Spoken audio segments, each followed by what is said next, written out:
Olá, pessoal. Vocês estão me vendo de novo agora?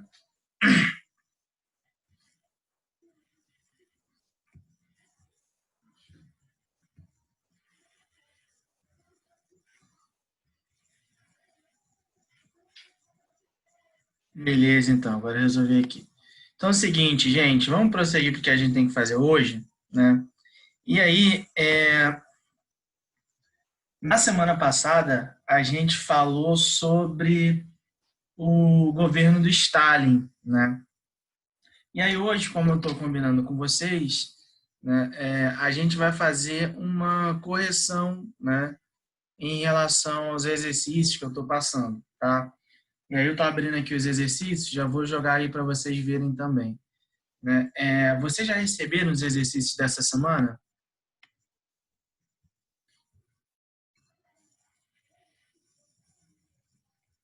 Beleza, tá. Alguém já fez esses exercícios ou não?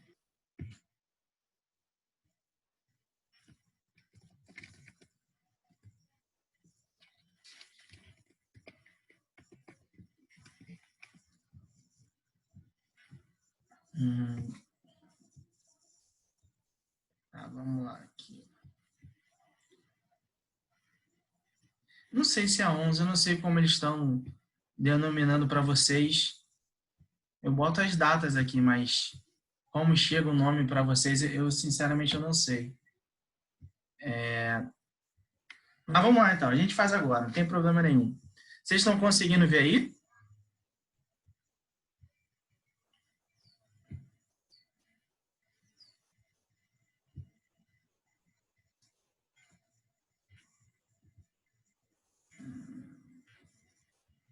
Beleza, então vamos lá. Seguinte, gente. Então, semana passada a gente falou sobre, né, a ideia do stalinismo, e aí hoje a gente vai ver alguns exercícios desse período também, tá? Tem algumas questões que tem algumas coisas que a gente não falou, né, na semana passada, tá? Mas não tem problema, a gente explica aqui hoje. Então, vamos lá.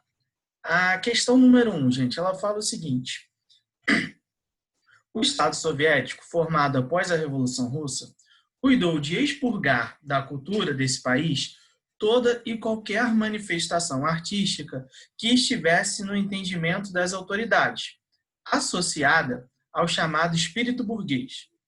Foi criada, então, uma política cultural que decretava como arte oficial apenas as expressões que servissem de estímulo para a ideologia do proletariado.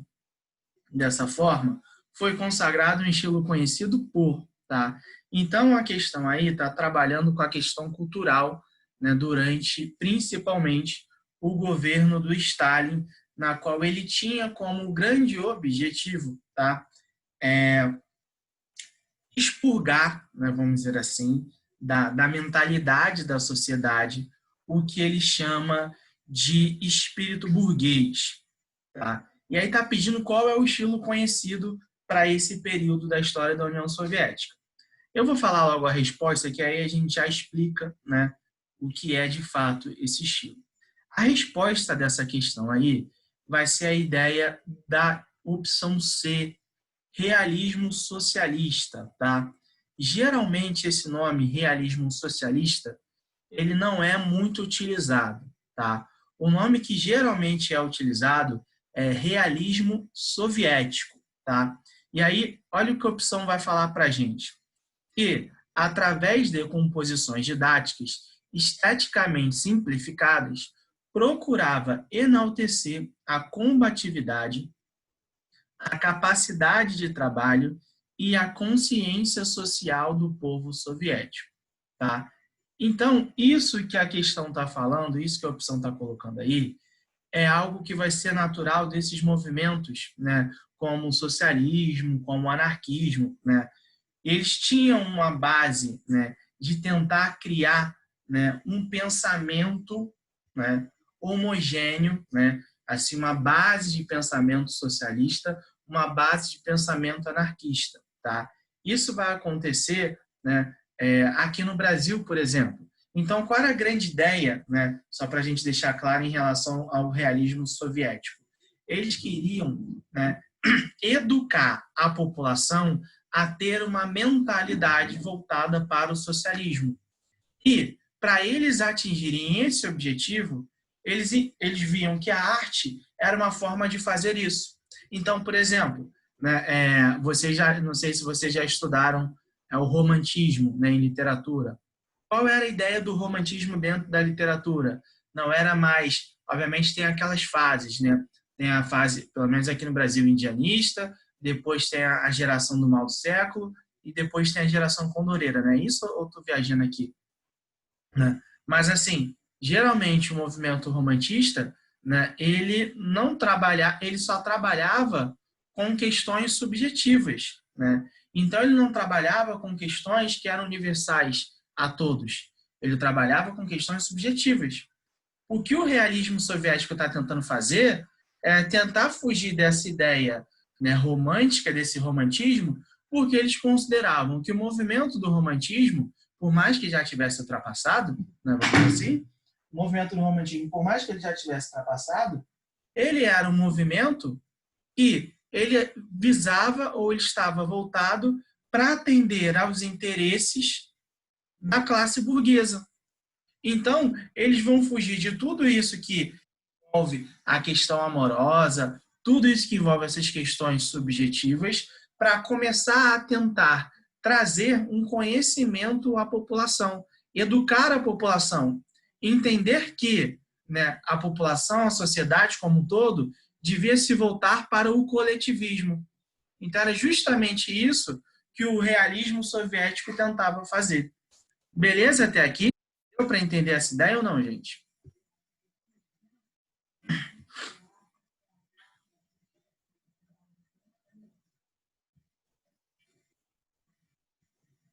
E aí, vamos lá, tá? Então, nessa assim, se cair, vamos lá, vocês estão no segundo ano, né? Pode ser que até o ano que vem, né, isso continue sendo trabalhado.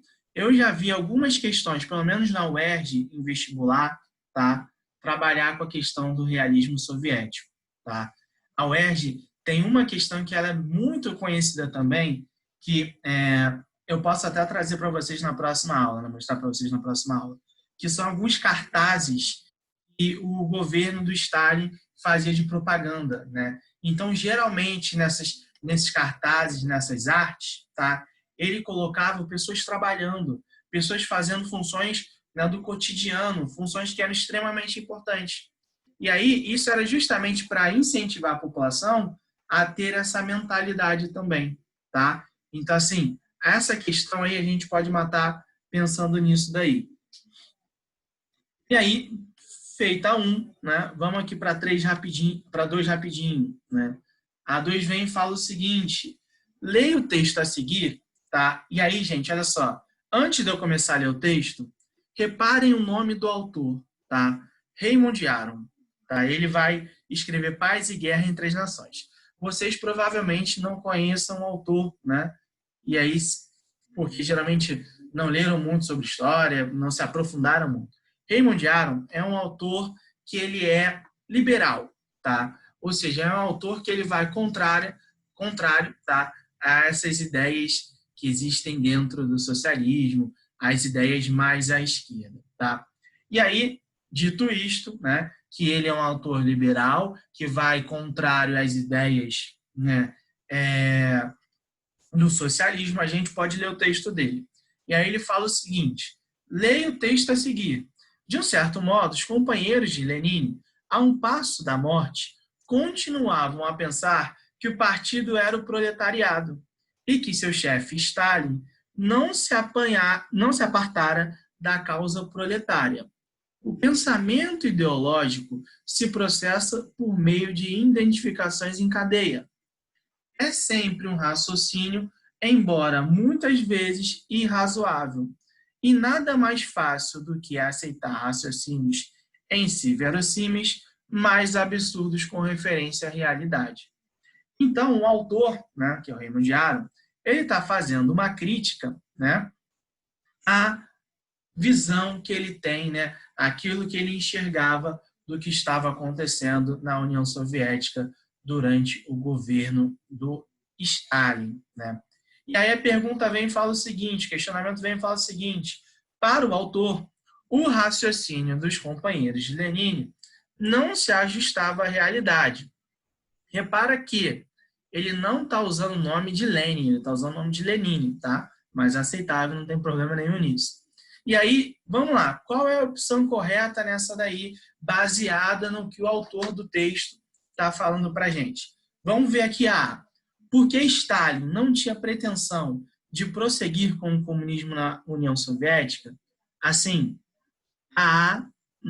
o texto não fala nada disso, tá? O texto não passa essa impressão, não passa essa visão para a gente. Então, assim, não pode ser A por conta disso. Vamos lá para B. Porque o proletariado não tinha uma ideologia, mas sim um programa de ação revolucionária ininterrupto, uma perfeita sociedade comunista. Também não passa essa visão no texto. A C. Porque Stalin abriu as portas da União Soviética ao capitalismo e ao livre mercado. Essa talvez seja a opção mais errada de todas. Talvez não, é a mais errada de todas. A D. Vamos lá. Porque não havia, nas ideias de Lenin, nenhuma perspectiva política que aprovasse o uso da violência. Assim, aqui também não está dando para entender muita coisa, né, em relação a isso no texto. Vamos para E. Porque a ideologia que Lenin desenvolveu a partir das ideias de Marx fez com que seus companheiros, mesmo estando a caminho da morte ordenada por Stalin, ainda acreditassem que aquilo acontecia em nome do proletariado, né? A opção correta dessa aí, tá? Da 2 é a letra E. Porque a ideologia que Lenin desenvolveu a partir das ideias de Marx fez com que seus companheiros, mesmo estando a caminho da morte ordenada por Stalin, ainda que acreditassem que aquilo acontecia em nome do proletariado. E aí, gente, sobre essa questão número 2, é importante a gente falar algumas coisas. Porque não pode ser assim? Vou explicar. Mas por que é importante a gente falar algumas coisas? Olha só, antes de eu falar, né, de ler o texto, eu falei sobre o autor. Eu falei que o autor é um autor liberal, né? Esse autor liberal, ele faz duras críticas ao stalinismo, à União Soviética como um todo. E aí, repara só, qual é a opção correta, né, dessa questão? Eu falei para vocês que é a letra E, que, né, o autor no texto ele está fazendo uma crítica, né, principalmente aos que acreditavam que o Stalin estava seguindo os ideais do proletariado, mas que estava condenando todo mundo à morte, né? Então, o autor ele faz uma visão do Stalin que é uma visão de um vilão, né? Essa visão está correta? Necessariamente não. E aí, quando a gente vai olhar na literatura, né, socialista, ou seja, na literatura que bate de frente com a do Raymond Aron, a gente vai ver que, por muitas vezes, existe uma imagem, né, de um Stalin herói. Ou seja, existem visões conflitantes em relação a uma mesma figura política. Então, Raymond Aron ele tem uma visão do Stalin e do regime stalinista, e a literatura socialista tem uma outra visão. Ah, Lucas, qual está certa? Né? Aí depende, né, das leituras das pessoas, né, aonde as pessoas vão chegar, baseado nisso. Quem vai ter o seu próprio pensamento em relação a isso, a partir dos estudos. Né? Então, assim, dentro disso aí não existe uma visão correta, né? A do Raymond Aron não é a visão correta do Stalin, mas necessariamente também a visão, né, socialista não é a visão correta do Stalin. Então, assim, depende de uma série de estudos, porque dentro da história, é o que geralmente a gente coloca, que existem visões diferentes, tá? Quando a gente vai estudar história, a gente tem sempre que lembrar isso. Não existe uma verdade absoluta dentro da área da história. Não existe verdade absoluta jamais, tá? Então, e aí eu deixo claro isso aqui para vocês, qualquer questão que vocês forem fazer, e a questão está dizendo assim, ó, era sempre assim, sempre, nunca, né? Ou seja, qualquer opção de história que está te dando uma total certeza, seja afirmativa ou negativa, pode apostar que essa questão está errada. Nada na história é 100%, tá? Nada na história é 100%. E aí vamos lá aqui responder o que o Vitor Hugo perguntou. Por que não pode ser a C? Vamos lá, Vitor Hugo. Por que Stalin abriu as portas da União Soviética ao capitalismo e ao livre mercado? Não. Né? Quem abriu, né, de certa forma, as portas da Rússia, da União Soviética, para o livre mercado, e assim, bem restringido, não foi uma abertura total, mas foi uma abertura gradual por conta de necessidade, foi o Lenin com a NEP, a nova política econômica. Tá? Então, foi ele que fez essa abertura. Lá, lembra quando acaba a Guerra Civil, a economia da Rússia está destroçada, e para tentar recuperar a economia, o Lenin vai lá e faz a NEP, que permitia, né, o livre mercado, bem restringido, investimentos estrangeiros. Quando Stalin chega ao poder, em 28, ele acaba com a NEP, tá? E, no lugar dela, ele vai fazer o plano quinquenal, tá? Então, não pode ser por conta disso. Beleza? Alguém tem mais alguma dúvida em relação a essa questão aí? Ou não? Podemos passar?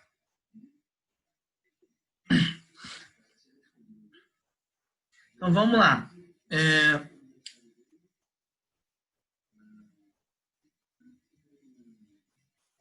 Se foi o Gorbachev que abriu o mercado, a gente pode dizer que sim.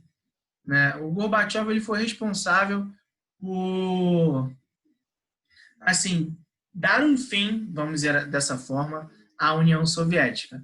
Mas desde a queda, né? Desde a morte do Stalin, a União Soviética ela começou a passar por uma série de crises, né? Primeiro por conta de um processo de desestalinização, né? Quando assumiu Khrushchev, né? Então, assim, quando né, a morte do Stalin, a União Soviética vai passando por um processo de desestalinização, e aí, a partir disso, a gente vai observar que, aos poucos, ela vai cedendo, né, a essa ideia. Só que, né, vai ser com Gorbachev que ele vai fazer lá, né, a abertura para a economia estrangeira. Né? Ele vai fazer alguns planos de abertura, tanto política quanto econômica, que era a Glasnost, e agora o outro falhou o nome. O conceito aqui falhou o nome. Né? Daqui a pouco vem aqui na cabeça o nome. Falhou totalmente. Mas é ele sim quem vai abrir, Daniel. Agora vamos lá para 3, gente. A disputa pelo poder na União Soviética entre Trotsky e Stalin, após a morte de Lenin, em 24, teve como eixo a discussão sobre... E aí, gente, vamos lá. Essa questão, né, sobre isso a gente falou na aula passada, né? A gente trabalhou com isso, eu falei até com a brincadeira, né, do jogo do um erro, né? E aí, as opções falam o seguinte para a gente. A expansão ou não da Revolução Socialista Perestroika. Isso aí, justamente, Iris. Perestroika. Perestroika e Glasnost. Falhou aqui totalmente o nome da perestroika. Aí a fala o seguinte: a expansão ou não da Revolução Social Mundial como forma de consolidar internamente o regime. B, a questão da autonomia nas nacionalidades da Rússia Branca. C, as propostas de priorizar os investimentos sociais sobre as necessidades da industrialização. D, a extinção dos planos quinquenais, sobretudo os relativos à coletivização.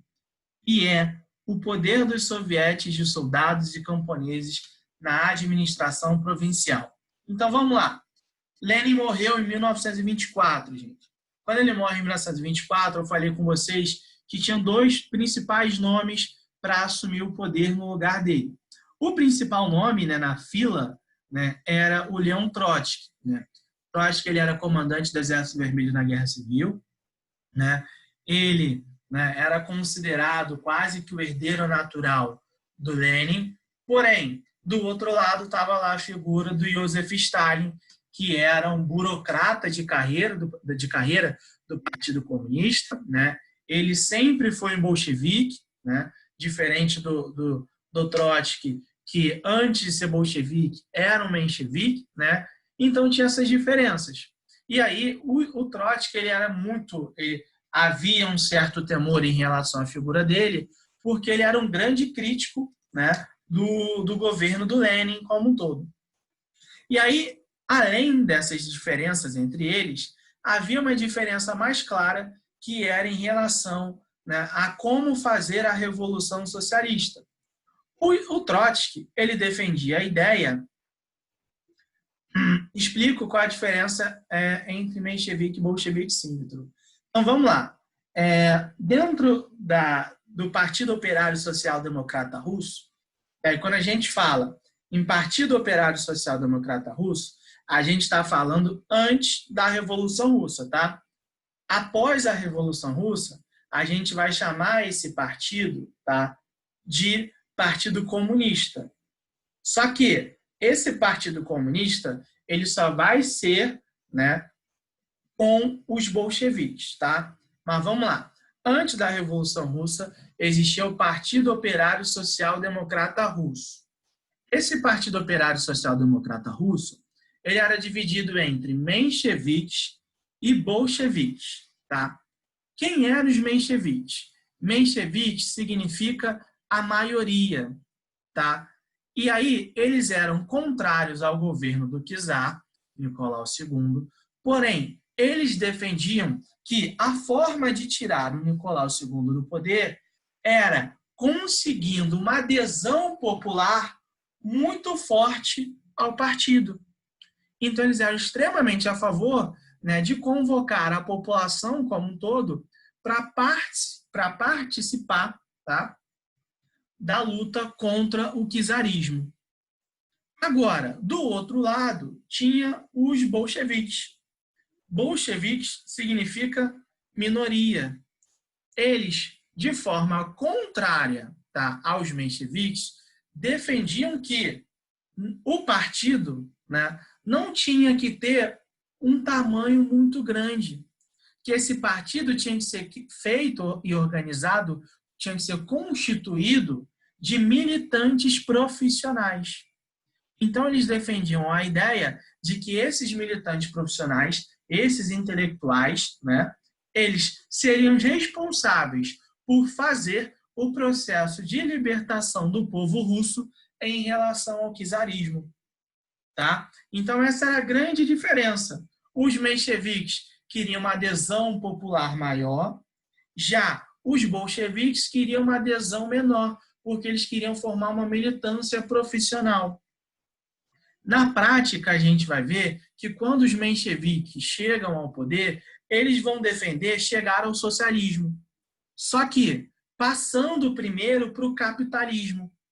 Lembrando que a Rússia não era capitalista, tá? A Rússia ainda era um país agrário, tá? Então, os mencheviques chegam ao poder e aí querem tirar a Rússia de uma situação agrária, passar para o capitalismo, para depois ir para o socialismo. Os bolcheviques, não. Os bolcheviques entendiam que passar para o capitalismo naquele momento ali seria um problema para o desenvolvimento, né, para a emancipação da classe trabalhadora.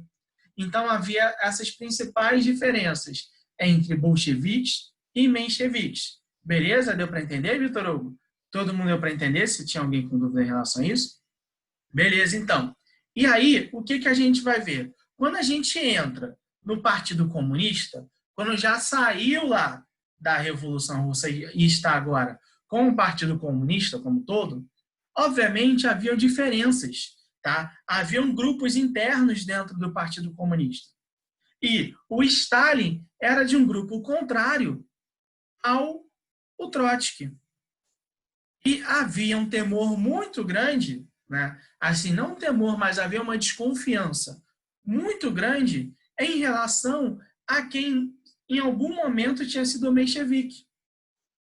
Principalmente, né, a figura do Trotsky, que volta e meia criticava diversas ações do Partido Comunista. Então, existia um temor em relação à figura do Trotsky de o seguinte, o cara, ele era menchevique. E assim, constantemente ele fica fazendo críticas às ações, né? Havia, de certa forma, uma crença de que parecia que ele era, né, um cara que a qualquer momento ele poderia, né, se debandear para o outro lado, né? E aí arranjar um problema para o Partido Comunista como um todo. Então começam a rolar essas desconfianças. Porém, a principal diferença entre eles, entre o Stalin e o Trotsky, é de que o Trotsky ele defendia uma revolução socialista no mundo, tá? Ou seja, ele defendia uma revolução mundial, enquanto o Stalin ele defendia a revolução interna. Então, o Stalin defendia a revolução em um país só. Ele queria consolidar o socialismo na União Soviética. Já o Trotsky, ele defendia a ideia de que a forma de consolidar o socialismo na União Soviética era fazendo uma revolução no mundo como um todo. Então, se a gente puder fazer tipo, uma espécie, né, de um resumo em relação a isso, era nada mais nada menos que o seguinte: o Trotsky ele quer fazer a revolução no mundo para consolidar interno. Já o Stalin ele quer consolidar internamente para desenvolver para o resto do mundo. Então, essa era a principal diferença entre os dois. Logo, se essa era a principal diferença entre os dois, a opção correta nessa questão número 3 é a disputa pelo poder na União Soviética, a expansão ou não da Revolução Socialista Mundial como forma de consolidar internamente o regime. Então, o Stalin queria interno, já o Trotsky queria uma revolução internacional, uma revolução mundial. Quem sai ganhando dessa revolução é a figura do Stalin, como a gente já falou na aula anterior. Beleza, essa questão número 3. Podemos passar para 4? A 4 vem e fala o seguinte, gente. A Revolução de Outubro anulara os privilégios, declarar a guerra às discriminações sociais, substituir a democracia pelo autogoverno dos trabalhadores, abolir a diplomacia secreta, esforçara-se para dar a mais completa transparência a todas as relações sociais. O stalinismo restaurou as formas mais ofensivas de privilégio, conferiu à desigualdade um caráter provocativo, sufocou com absolutismo policial a atividade espontânea das massas, fez da administração um monopólio da oligarquia do Kremlin, ressuscitou o fetichismo do poder sob formas que a própria monarquia absolutista não tivera sequer coragem de sonhar.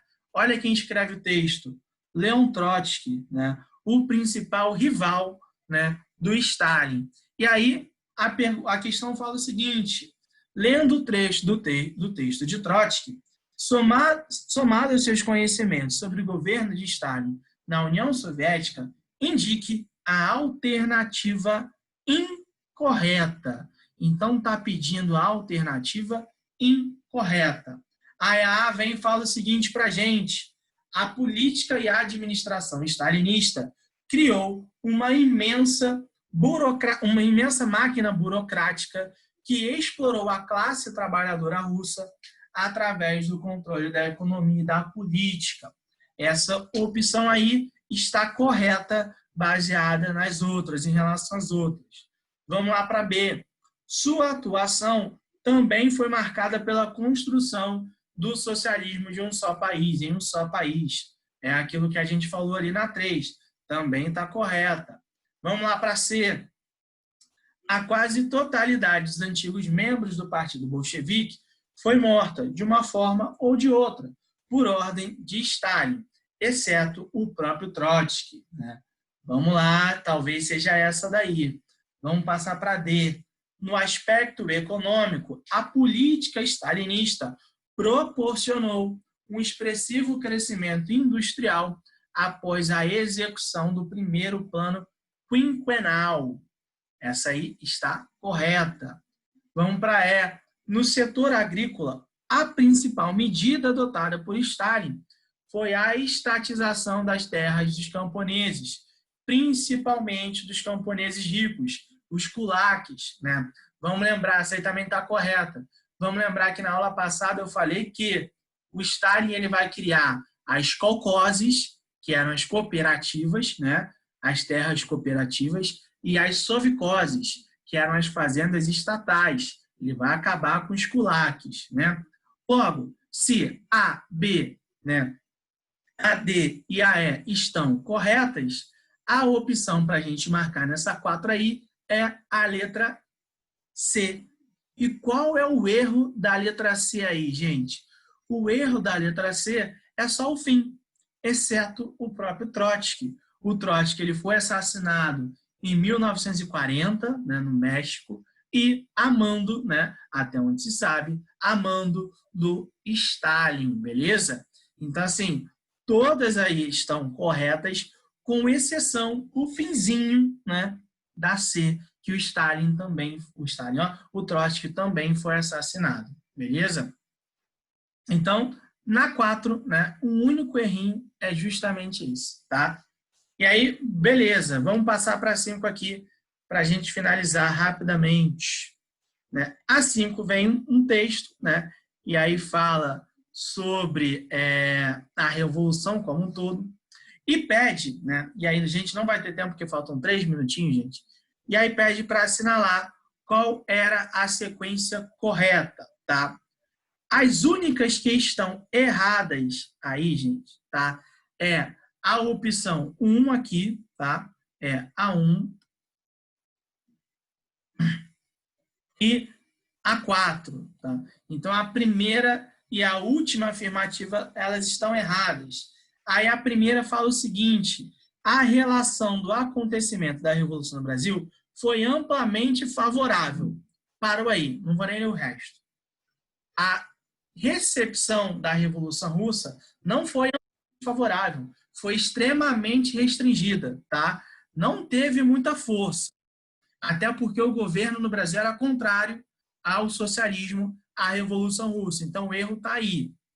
Vamos lá agora para 4. O período em que Stalin esteve no controle da União Soviética foi de abertura política, graças à intercessão de Trotsky. Acabou. A questão está errada aí também. Né? Não foi de abertura política, muito menos teve a intercessão de Trotsky. Os dois eram rivais totalmente. A gente falou isso nas outras questões. Tá? Então, o erro da 1 e da 4 é justamente isso que eu coloquei. Não houve uma recepção amplamente favorável, tá, ao socialismo no Brasil. Não, os governos eram contrários aqui.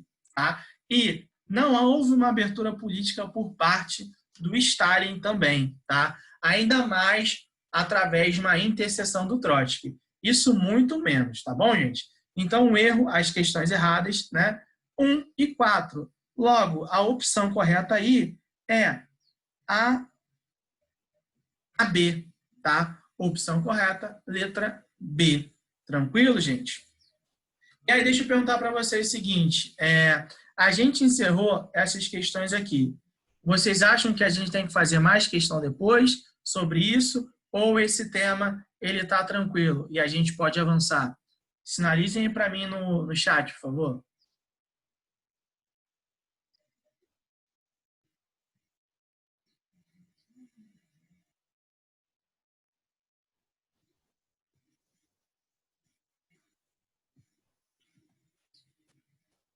E aí o seguinte, gente, enquanto vocês estão sinalizando aí para mim, né, falta um minutinho, tá? Eu vou encerrar aqui a aula já. E aí eu vou deixar para vocês, né, as aulas da semana passada e a aula dessa semana que acabou que eu não coloquei o link, tá bom, gente? Então, já já eu coloco lá para vocês, tá? E aí, na semana que vem, então, a gente segue com o nosso novo conteúdo. Valeu, gente? Um abraço para todo mundo. A gente se encontra amanhã, né? E tchau, tchau. Estarei enviando para vocês daqui a pouco, tá bom?